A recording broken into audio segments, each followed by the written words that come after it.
nobody tunes in. Yeah.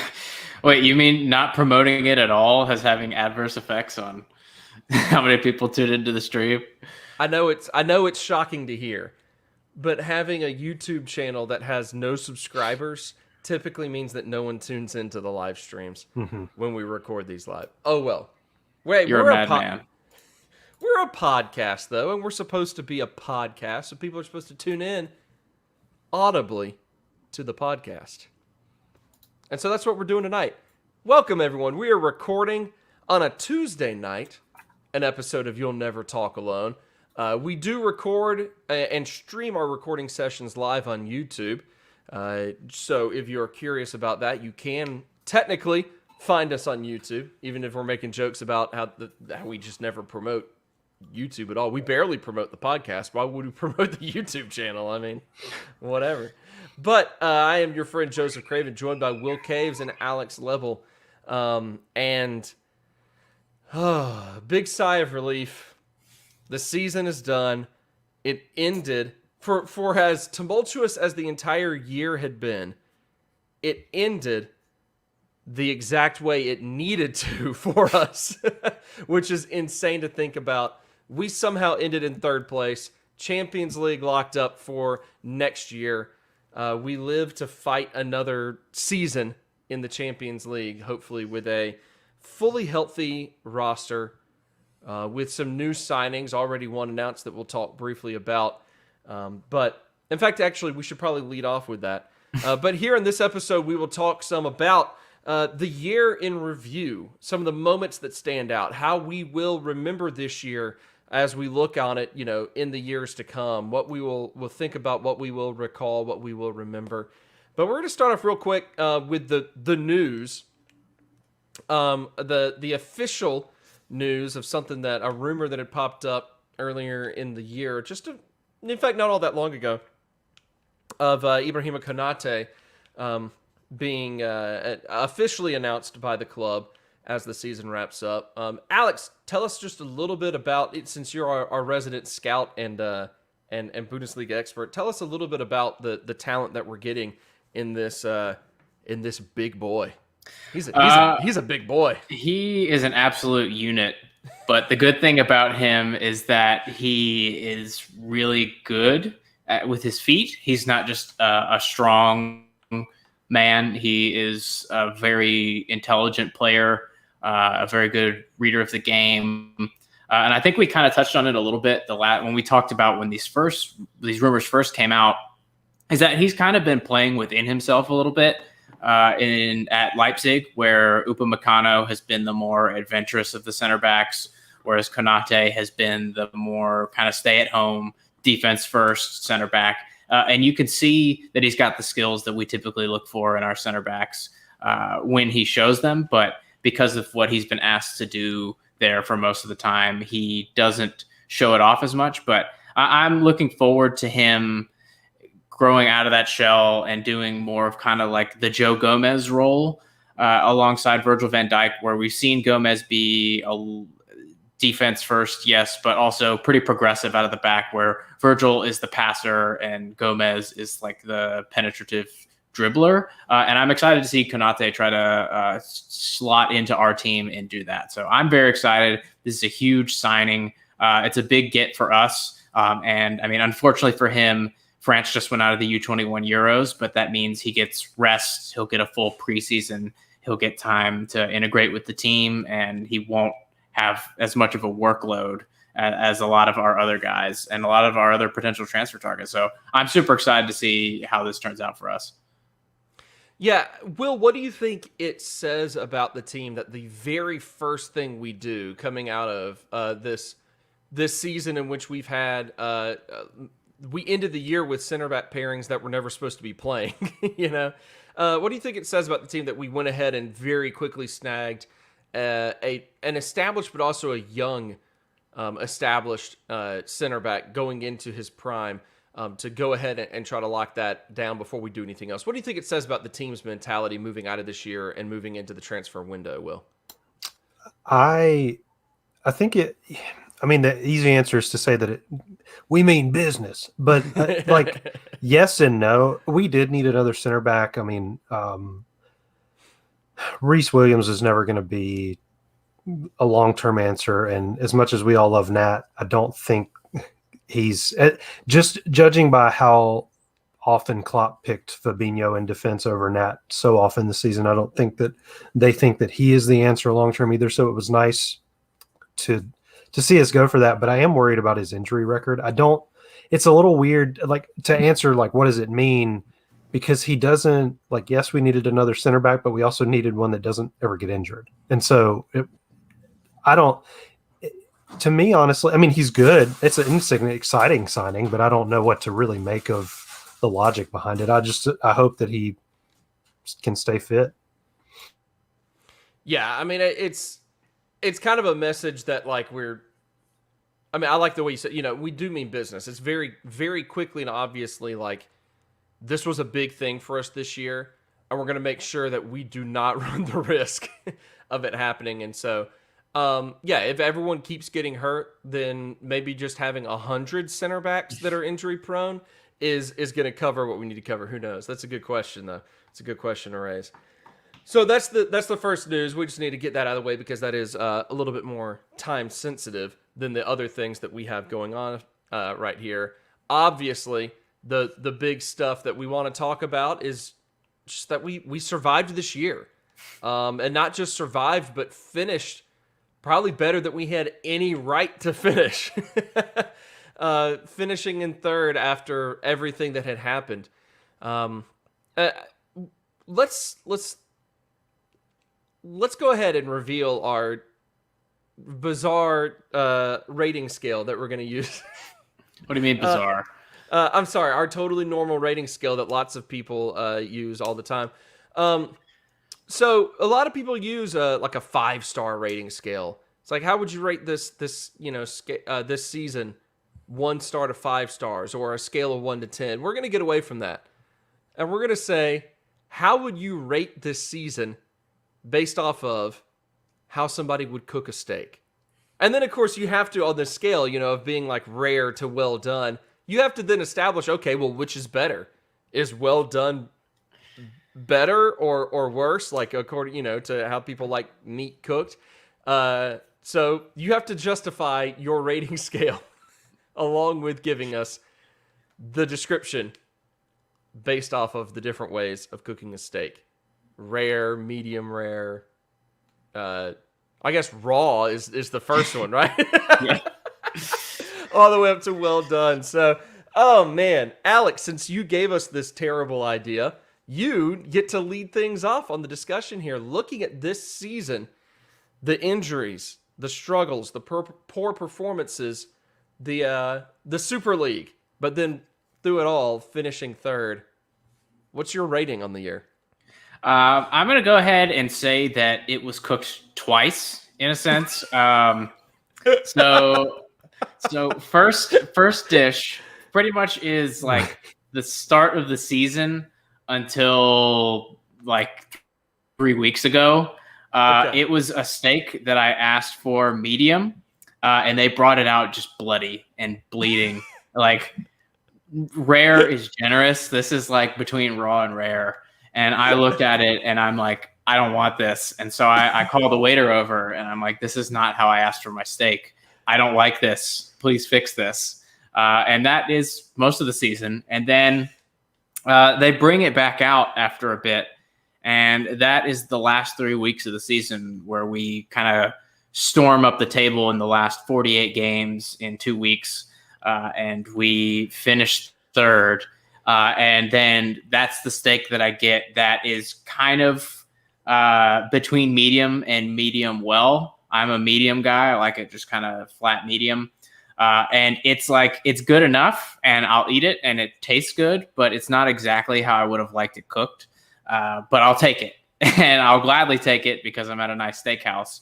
And I'm not going to forget, though, that they messed up my order the first time and just for some reason gave me uncooked meat on a plate. And I'm kind of questioning if they changed the plates out because it's probably not sanitary to have left the first giving me the first plate because it's got raw meat on it.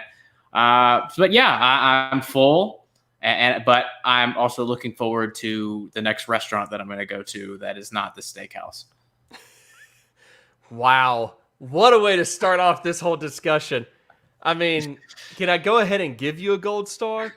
A Michelin star. Yeah, I know. Oh, my goodness. Oh, I love it. I love it. All right, Will, how about you? How would you describe this year in light of everything? Continuing with the it got sent back analogy, I'd say that it was if we wanted a medium steak season, which is the preferred for me, that was like a trophy, regardless what it is. We got a raw deal whenever Van Dijk got injured, and then well done. Well, good wordplay. Wait for it, and then we went. It was bloody for a little while in January to March, and then by the end we got it well done, and we finished out where we needed to. Honestly, jokes aside, like it's hilarious to me that we somehow finished third. I thought we were going to be like seventh at one point. Like this is done. You get to the point where you're in fifth, and you're like, could we just lose every game and not be in Europe at all? Like that's preferred to fifth, right? And it looked like that was going to happen for a little while. Yeah. But I mean, I'm pumped. We're back in the Champions League. We belong there. Honestly, this team didn't deserve half of what, really any of what they got this season. And here's hoping the next season's a little better. I'm so ready for the season to be done. I'm so glad it's over. Yeah. Oh yeah, absolutely. I mean, we're all breathing a sigh of relief. I mean, we all are. Like, there's no question there that we're all just like, okay, finally, thank God that we're finally able to get through this. It was nice that there was not nearly as much stress as there could have been the last 4 weeks of the year when we were kind of like, we have to win, but then other matches kind of went our way, and we were like, oh, okay, all right, yeah, this is the only time all year we haven't been super stressed out the entire time. That was nice. But yeah, we're all glad it's done. So I'm with you on that. It's the way I would describe it is I had this one experience at one of my favorite steakhouses around here, a little local establishment in the middle of nowhere, that has always been fantastic. And one of the reasons, though, it's always been fantastic is that they always had a brown bag policy. So you could bring your own bottle of wine and get this nice fancy steak dinner and all that. Or you could bring a bottle of whiskey if you're not much of a wine guy, because I'm not. That sort of thing. And we went one time, and they had done away with the brown bag policy, which we were like, really? That's like half the experience is that fun, They'd done away with that because someone complained or something. And That's how it always works. That's how it always works. And then they were incredibly busy, unbelievably busy. And so it was super delayed, it was super long wait on how it was going to go. It was we couldn't, drink beforehand. We weren't doing that. So we were all sitting around, everyone was super hungry, kind of complaining and all that. But then when the steak finally came out, it was the best one they had ever cooked. So I wanted to be really mad. I wanted to have a miserable time by that point in time. I wanted to just say, I'm miserable, I hate this. And by the time finally came, I dug in, and it was this is shockingly satisfying, all things considered. So, I mean, on the steak scale, apparently we're all a bunch of medium boys. Sorry to all of our listeners that are medium rare folks. But I prefer medium, and this was a perfectly, or it doesn't look like it's perfectly seared, but then you cut into it and you're like, oh my gosh, no, this is absolutely right. It was shockingly well done. Sorry, not well done. Shockingly medium.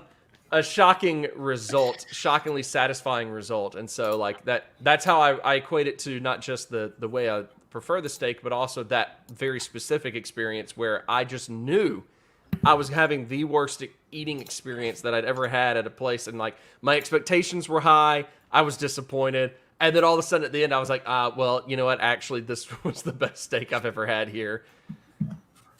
Oh, okay. So like it was shockingly satisfying in that process. And that's how I feel about this season.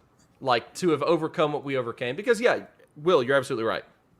This team didn't deserve 90% of the crap that happened, right? This team did deserve some of the results based off of poor performance, sure. But like the externals, they didn't deserve. And they rose above a lot this year. And I think that's really, really special. So like there's going to be a weird amount of fondness I look back on this season with when I really have no right to. All right. So let me ask you guys this. If you had to pick out maybe an MVP of this year on this squad, you know, the player that that without this year or without their performance this year, we wouldn't be sitting in third. Is there someone that you could think of? Is there someone that comes to mind? Alex, we'll jump back to you on it to start things off. Do you have an MVP on the season? FSG. No, not at all. Not anywhere close to that. I don't understand why you changed your tone so quickly, Alex. I don't understand. Look, I'm sorry. I'm writing out an apology right now that I can read off for this video that we're clearly streaming on YouTube. But right. No, mine as an attacker, it might be a bit of a cop-out answer, and I don't want to say the obvious one. So my MVP is going to be Diogo Jota because of the impact he had every time he played, apart from like the 2 weeks that he had when he came back from injury and looked like he hadn't run in several months. But I mean, the fact that we were at the top of the table, or not at the top of the table, in the top half. I mean, we were at the top for a bit, but we were anywhere remotely close to being involved, even after losing Virgil, even after losing Joe, even after losing the rest of our entire team, even after losing everyone who has ever played for the club ever in the history of ever to injury, was because he stepped up and became this wild card, Charlie Kelly style, jumping out of the back of our van and scoring goals in a way that we hadn't really seen. He was so unpredictable. He was just had an instant impact. He scored an amazing hat trick in the Champions League. He was just a player that we were all pleasantly surprised that we signed him, and we all knew that he was capable of being a star. But he came in and just immediately set the tone for himself at this club, not just with his hilarious signing journal, but with his goals, with his assists, with his impact, with the fact that almost immediately we were like, all right, someone of the front three has got to drop because we got to get Jota in there, or we got to find a way to get all four of them in there. And so you look back as well at the time when he came back from injury the first time, and he came back and just scored goals. Like he scored that header versus Arsenal. He just scored big goals. And without him contributing to the side, we don't have the platform to go on this end of season run to make it into the top four. So in my opinion, and it is just an opinion, not to say the super obvious one that someone will probably say at some point, and if not, I will come back to him. But it's got to be Jota because he's just in there now. Like he's someone that we've got to find a way to get into the team whenever he's fit because he'll just score goals, and we just don't have a lot of players like him, and I love him. Yeah, no, it's a great choice. I was definitely thinking a lot about him when I was trying to think of who it would be. So great choice, great one to start off with because you're absolutely right. It was an instant impact that we saw from him, and then an instant impact when he was gone, that we saw from him as well. So, Will, what you got? Can I have three? You have to justify whatever your answers are, but I'm willing to listen. All right. So first half of the season, easily Jota. Easily. From the minute he came in until the injury at Midtjylland, he was our best player. Just on fire the entire time he was on the pitch. He was great. After the injury, yes, he did score some important goals, but kind of tailed off. But luckily, Nat Phillips took over and was the star of the second half of the season. He was. I mean, you really can't like he didn't put a foot wrong. I mean, he's never gonna like be the flashy Van Dyke passer. Like he didn't. Jurgen didn't even let him pass the first 5 or 6 starts, that he played. Right. But like he came in, did a job, and went from like, wow, I forgot this guy was on the team status to like maybe he's third or fourth choice now. I mean, he's not obviously with Konate coming in, but like he's fit. He doesn't get injured. I mean, like if Matip can't stay fit, maybe he's third, maybe he's fourth. Who knows? But I think he's definitely made a case that he should he should stick around. Overall season, those are like I guess 2 honorary mentions because they didn't do it the entire time. It's got to be Mo. I mean, Mo is easily the player of the season, which is usually the case. But without him, we would be in 8th, 9th, 10th, not be in Europe. In the past, we have seen here at Liverpool players, if you have an injury crisis, if you have just a bad run of form, they'll start to wilt and start to play poorly. You can see that it affects him, but he's just like, he is in the zone. Every time he's on the pitch, he wants to score. Some people might call it selfish, whatever. It works. He's great. He's easily, for me, my player of the season. Yeah, you see, when I was going through and trying to think through this a little bit beforehand, I knew that like by the time I would try to talk at the end of the list, like we would have covered all of the choices, and in particular, it would have been I would have gone probably with Diogo or Mo, with a shout out to Nat Phillips. So I was trying to think of like who else could have possibly been in there as well, and I'll say that that he did not have his best statistical season. He did not have compared to what he's done in the past, it was not his best year. But I want to give a valuable player nod, if not the most valuable, at least an honorable mention to Andy Robertson. And in particular, because for 2 reasons. Number one being in a season with a lot of turmoil, injuries, poor performances, all the external Super League distractions, all the external distractions in general, you have to have some sort of consistency and some sort of like reliable fallback. And like, let's not forget that particular like incredibly reliable year we got from Nathaniel Klein at right back years ago, like he played a huge role in whatever success we were able to have during that particular season because we always knew he was reliable. He was consistent. We knew what we were going to get out of him. And I think Andy provided that. He was an anchor for this year. So much so that like only a couple of times stand out in my mind in which he made an error. Or he just was obviously tired from having played every single minute of every single match all season long. That somebody got the better of him. There was very few times that someone got the better of him or that he made an error. And I know that he wasn't putting up like the same sort of numbers that he might normally do in assists and all of that. But I think that without him offering some consistency, when you have who knows who's going to be there at center back, when you have Trent having a very up and down year, especially from a defensive standpoint in particular, when you've got that going on the back, Alisson being more error prone this year than he had been so far in a Liverpool kit, like the fact that Andy was an anchor at the back, I think goes a long way.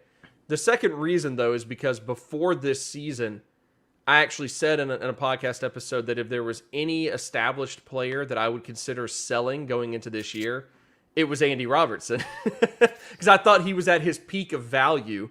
And if we were going to just theoretically, hypothetically, have to sell somebody, why not him? He would not have had any bigger value than he was at this point last year.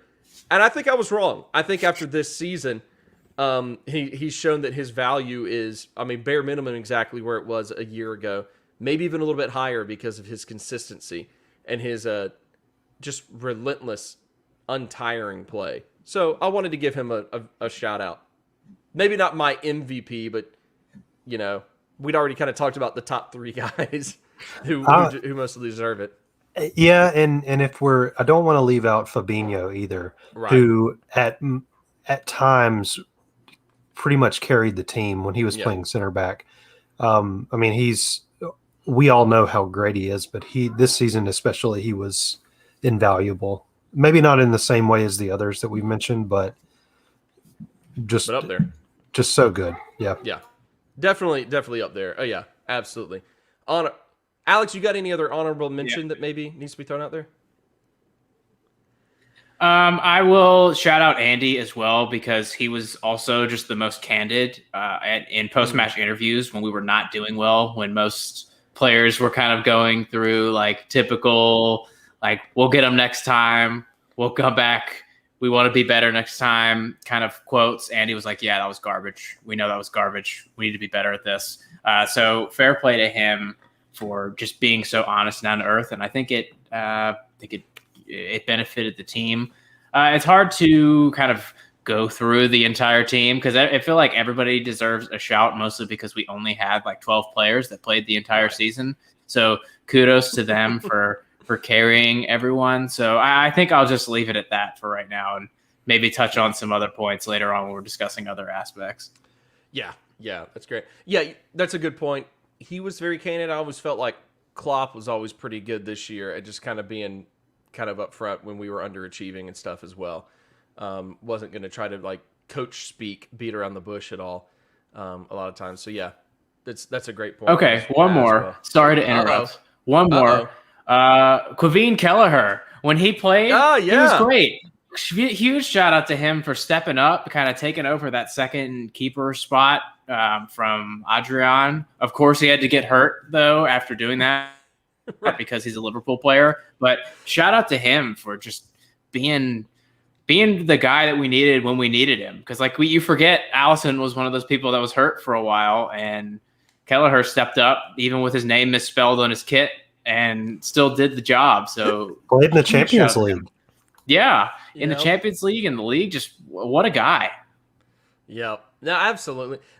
This was a season full of just like the unsung heroes. You know, it just really was between Nat and Kavim and even Andy. You know, to that extent as well. Just a great season of the unsung heroes. And that's a good little tie-in, kind of where we were going to go after the MVP talk. Is there like are there particular moments, particular highs or lows that when you think back on this season, you will remember this season for? You know, because like not every season gets you a trophy. Obviously, as Liverpool fans, we know this in the Premier League, right? But not every season nets you a trophy, but like every season has some sort of moments that like you look back on, and we could talk about 5-10 years later and just be like, oh, do you remember when that happened? Or do you remember those particular things? Are there any of those that stand out to you as highlight moments? I feel like we would all say Alisson's goal, like right off the bat. But like, what moments stand out, Alex? Do you have any particular moment maybe that you'll look back on this season and think about fondly? Maybe not even fondly. You might think about like the tackle on Van Dijk, years later, and just be like, yeah, I remember that, and I'm still mad about it. That counts too. What you got? There's a lot of moments that I will say this season that I don't usually say that are just like terrible, and I will remember them, and they stick out. And also the fact that they were this year is still a bit shocking. Yeah, that they were still part of the same season. Not even one moment. I will have countless moments just from every match this season that just reinforce how poor the standard of officiating is in the league. Mm-hmm. So that's one thing I will carry near and dear to my heart. The sinking, just like what the dickness of the fact that we lost to Villa 7-2. Like that was just insane. I still don't know how that happened, how one team is so good at getting deflected shots, how something could go so wrong, how right I was to my fantasy team group, like the group chat that I have with them, like y'all should watch out for Ollie Watkins. He's a really good player. And then just to have him reinforce that by kicking me in the balls repeatedly. But then to balance that out with a huge goal difference swing, which actually ended up being rather significant, of us beating Palace 7-0. Like that is insane that we balanced that out with that kind of goal difference. We gained 2 out of that. That is ridiculous. I think another moment is probably Mo's celebration after scoring against United, which kind of kickstarted our run towards the end. Because, I mean, you hear all the time of, like, Mo's a mercenary. Mo doesn't care. Mo's just here to score goals. He's in it for himself. And then you look at his celebration at the end of that match, and you look at the celebration when Alisson scored, and you're like, no way. This guy is loving it. This guy is right where he wants to be. This guy loves goals. This guy loves Liverpool doing well. Like, people forget that he's talked about how he wants to be a Liverpool legend. And you see it in moments like that, where just the joy and everything comes rushing out, and he's just all in it. So I'm thoroughly enjoying seeing him reveling in his own, but also the team's success. And then, finally I'll end it on a low point. The whole Super League nonsense. That was the weirdest 48 hours of this sport I have ever experienced. And it was like trying to process us playing Leeds at the same time that was going on, which is, I was not emotionally equipped to handle that. And I still don't really know how I sat through that game and understood what was happening at that moment. So a lot of low points, but we turned it around and made it a fun thing and finished third. Like, what the hell? Just, an incredibly remarkable year, all things considered. Not always in a positive light, but, like, this was a remarkable year for sure. Will, what all do you want to add on to that thing? I think all of us will pretty much agree, like, those are all, like, some of the major things that we will always think about, always remember, always recall. But what else do you want to tack on to those particular moments, Will? Some of those moments are not even like you'll remember them not as part of the season, but they're like transcend, like when they actually have, like the Super League. Like, we will always probably make reference to the Super League that lasted for 48 hours. As big of a deal as it seemed at the time, it ended up being nothing at the end. It almost altered, and probably we haven't seen how it will actually alter the sport as a It whole. altered the Champions League. Oh, for sure. Yeah. And I think it will. I mean, that's not the last time they're going to do something like that. But this is kind of what I'm talking about. Like, that transcended the season, right? Like that. And you had a few of those like that. I mean, COVID, no fans was a big one. I mean, like, you remember when, if you watch the Champions League or the Europa League finals, like, there being fans seemed like a big deal. I mean, it is, but like the fact that we played an entire season without fans is something that I'll always remember from this season. And like the fact, and kind of going back to last season, that we lifted the trophy, the league trophy after 30 years with no one there to see it. Yeah. Just that kind of stuff is what I would say. Now, I mean, now are there moments? Yes. Alisson's goal, the Van Dijk injury, the 7-2 at Villa, like that stuff. Yes. That's part of this season. But like, I just feel like this season had so much that was like bigger than the actual games on the pitch that happened. I think you're right. It's a great point. That's what so much of this year has been defined by off the pitch stuff. And a lot of it's been defined as on the pitch, responding to the injury crisis, as we already said, those unsung heroes of like Kavim and Nat, stepping up, that sort of thing. You're absolutely right. But this is definitely a year that I think everyone's going to look back on. I mean, the last 14 months, or however long it's been now. It's June now, so I guess we could say 15 months, since last March when the world stopped. We can look back on the last 15 months in general and just, I think this is going to be one of those things that we always think about a as much as we hate to say it, but there will always now be a pre-COVID and a post-COVID world, at least for us. Maybe not so when like the next generation comes along, it won't have been such a big deal, just as we don't really look back on like the Spanish flu the same way as people that were alive back then, would have once they made it through. It's the same thing, but that's how this year, on the pitch, off the pitch, is going to be. It's going to be defined by, the off the pitch stuff more than anything else. So yeah, I'm going to think about. I think that's one of the reasons why the Alisson goal is so huge, because it's defined by the off the pitch stuff, right? Like, I mean, it's not just the fact that it was a keeper scoring a last minute goal to keep top 4 chances alive. It's also a man that just lost his father not all that long beforehand. In a very like an incredibly tragic way. Incredibly tragic. Could not mourn properly due to everything going on, and just had to overcome just an unbelievable, unspeakable life event, and not only that, to be able to do what he did in that dramatic fashion, after what was also not necessarily his best season as a Red so far, to overcome all of that. I mean, that goal is the story of that goal is not just is more about the off the pitch stuff, which I think is amazing too. I think that's why it's so great that you saw his teammates just pure unbridled reaction. I've never seen Mohamed Salah react to anything the way that he reacted to that. I mean, it just was like it was raw, it was pure, it was natural, the reaction to it. And I think that's why it resonates so much for all of us, because we all needed something like that after the last 15 months. We all needed something like that. It felt a lot like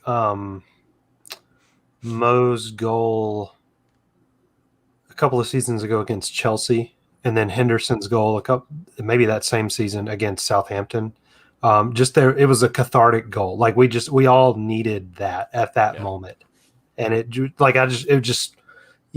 was so, because Liverpool in the past would not have scored that goal. Like, pre-Klopp, pre-Klopp we draw that game and we don't qualify for the Champions League. But It just, something about it now was cathartic in the same way as those others, and it just felt so good for him to score that, and for the reasons you listed, but also for that. Yeah, for that, for so much more. Oh man, I tell you what though. All that being said, I don't think any of us would claim that we will miss this season. Heck no. As memorable, and that's one of the craziest things to me, is as memorable as it was, like, we don't ever want to experience a season like this ever again. And I think that's outstanding, that we made it through, and that's what we got. So I guess kind of maybe a final thought, final question then for you is, we've already talked about how we would rate this season. We've talked about MVPs. We've talked about what we will think about when we think about this year, this season, years from now. But, like, was this, all things considered, was it a successful season?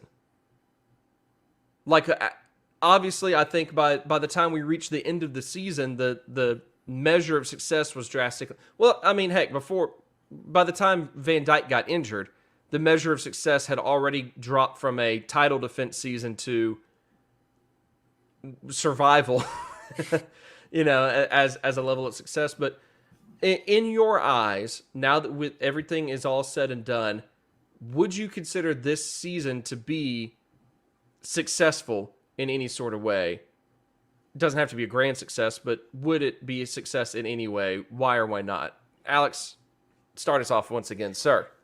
Yeah, it's one of those scenarios where you're taking a test and the answer is correct and you're lucky that the answer is the only thing being graded and your work is just completely wrong. Like you have messed up the quadratic equation. You're like, I don't know where you're at. You're y equals mx plus b plus c plus d, and you're just way off course, but you somehow end up with the right answer. Because I will gladly take third place. I mean, you look at all the just ridiculous talk of us being bad champions and all that nonsense that we had to deal with during the season.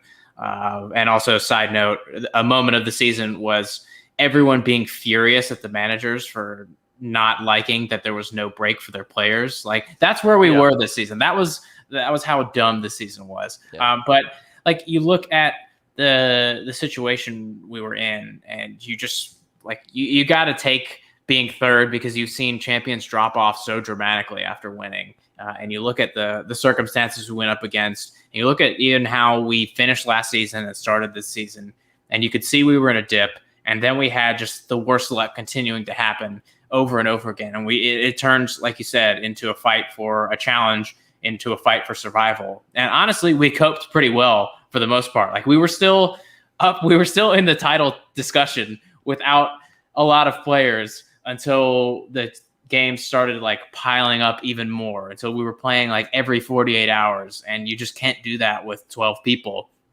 And that really threw us off. We kept getting injuries. We had no consistency. We had no just regularity in the squad. People were always playing next to someone new. People were adjusting. People who were brought in to play the same role were now being asked to play together. So it took a while to find balance, but in the end, we got there. We made it through. We found ways to get people into the team, into the roles that they're comfortable with, into how we wanted them to play. And I mean, you look back, and it's crazy to think about that actually the record number of injuries we had was the end of the season. Like we talk about the injury crisis throughout the season, and yes, we were missing people long term, but honestly, the time where we had the most amount of injuries was at the end of the season, and we still managed to find a way to make it through there. And to add to that, like, not only do we have the most injuries, it was like the least amount of trust in some of the squad players as well. Right. Like, there was no chance Origi was going to play. There was barely a chance that Ox is going to play, despite him scoring that incredible goal. I mean, it was down to this core group of like 12 to 13 players that we just had to trust. And we somehow managed to pull it off. And it was just, I think you have to look at this season, and I think it's like half joking, half not, when a lot of fans are saying like the fact that we finished third with the stuff that we dealt with this season is arguably a more impressive achievement than us winning the title by the margin that we did last year, because the amount of people we had and the players we had to play, there's no way that is a top 4 team in a standard league season, but we somehow managed to do it. And it's just, so yeah, it's definitely a success. And now it's time for the owners to try to buy back our loyalty again. Right. Yeah. Literally. Big ol' Mbappe-sized buyback or something, right? Yeah. Mm-hmm. Absolutely. Totally. Very impassioned defense of your answer too, Alex. So well done. Very nice. Will, how about you? Do you view this as a success at all in any sort of measure of that term? I feel like we moved the goalposts after we moved the goalposts on. I looked it up on October 18th when Van Dijk got injured. The goalpost got moved, and then we moved him again on November 11th when Gomez got injured on England duty. Those 2 injuries, and as much as other teams wanted, like, heckled us for harping on that, like, they derailed whatever. Like Klopp said at the end of last season, that we were going to attack the league, and that was over at that point. Yeah. And it was just survival mode. I think this is arguably like him, or rather us, getting third place is probably on par with like us making it to the Champions League final versus Real Madrid. Like, we shouldn't have been there. We had no business there, but we were there. We were there anyway. Yeah. Like, it's a similar feeling for me. Like, somehow we did this, and we're gonna be okay. It just, I think this season ultimately I mean, you got to say it's a success, but it's such a weird. It feels like old Liverpool success, and not new, but it's a success nonetheless. Yeah, it is. It is, and that's where I think if I had to, ultimately, I would not use that term if I had to describe it. I would not say it was a successful season at all, but I would say that it was an incredible accomplishment. And I think that's where like that train of thought that comes up of like this was a more impressive feat than winning the league and the way that we won the league. Yeah, honestly, there's a lot of truth behind that, because like winning the league felt more like it's about time sort of thing, right? Like this has just been building and building. We've been almost there. And then we finally got there. And it was like, yeah, of course. It almost felt like a victory lap of a season. Not just one season of success, but like multiple successful seasons leading up to, boom, this is our reward. And our reward is we clinched the title the fastest that anyone's ever clinched it. So I think that was success. This season was a bigger accomplishment, probably, because we should not have done half the things that we ended up doing by the end of the year. We should not have had to deal with half the things we had to deal with.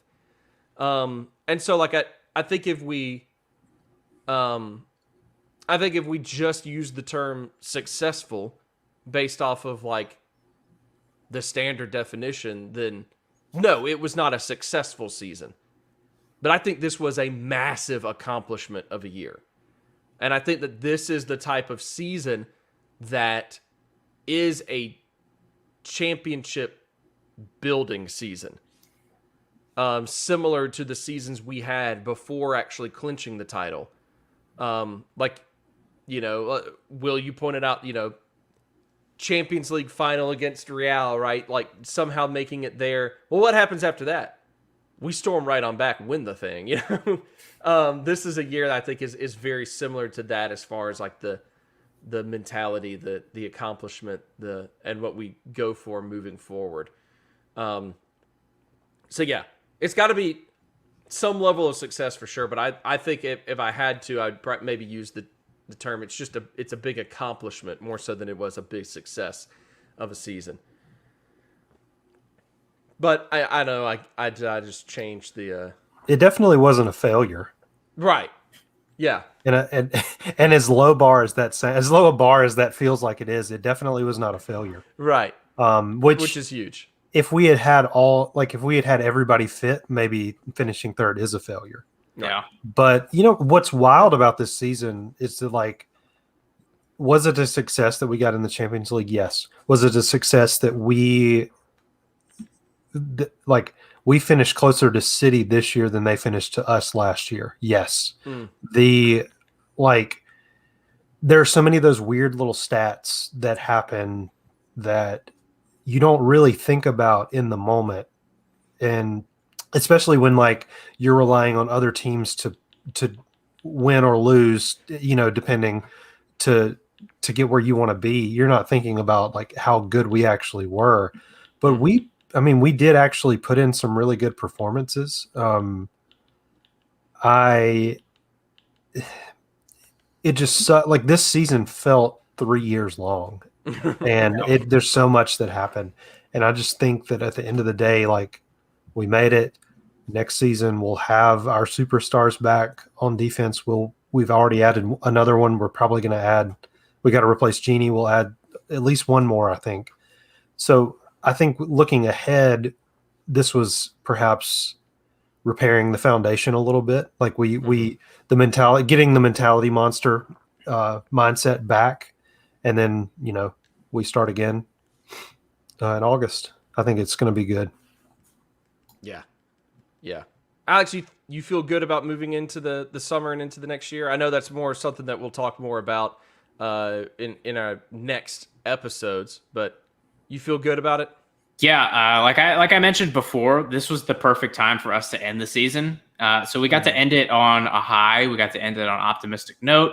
We got to get that fun back in watching the sport again. It got to be kind of an escape. It got to be something we enjoyed doing rather than figuring out what new trauma would befall these players that we love so much every week. So I'm happy with how it ended. I'm happy the platform that we set ourselves up for next season.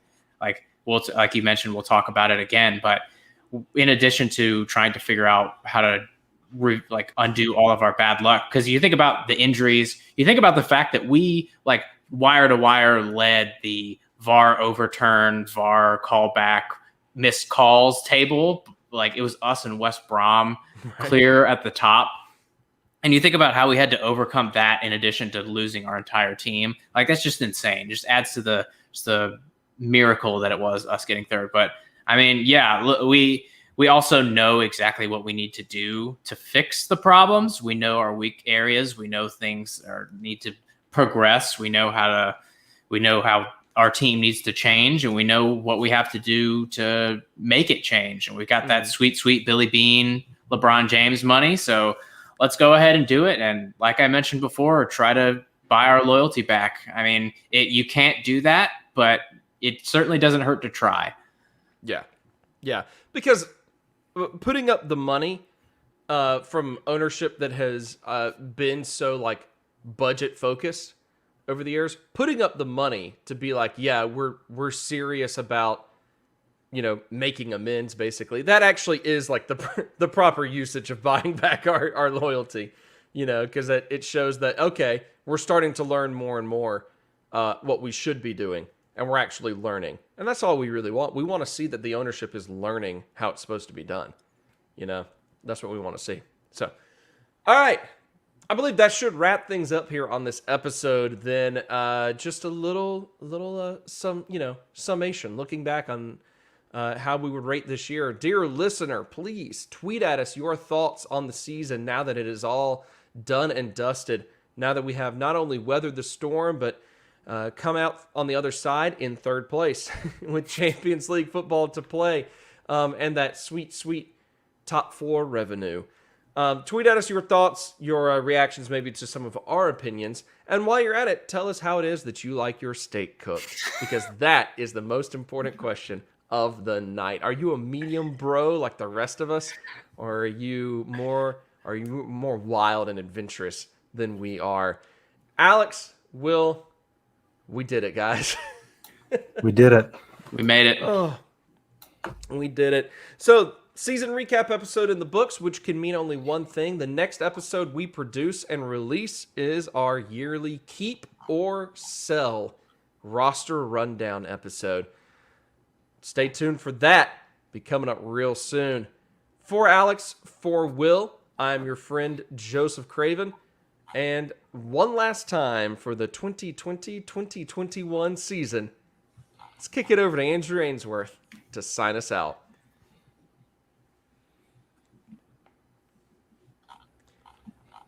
I think my highlight of the season was that time that we made that joke right when Andrew was signing on to the recording session. Was that this season? Yeah, I believe so. Oh. It might have been the end of last year, but if it's in the last 12 months, I'm counting it. That's my highlight. Yeah. It was so good. Oh, it was perfect. Thanks for tuning in, everyone, and we'll catch you next time on You'll Never Talk Alone.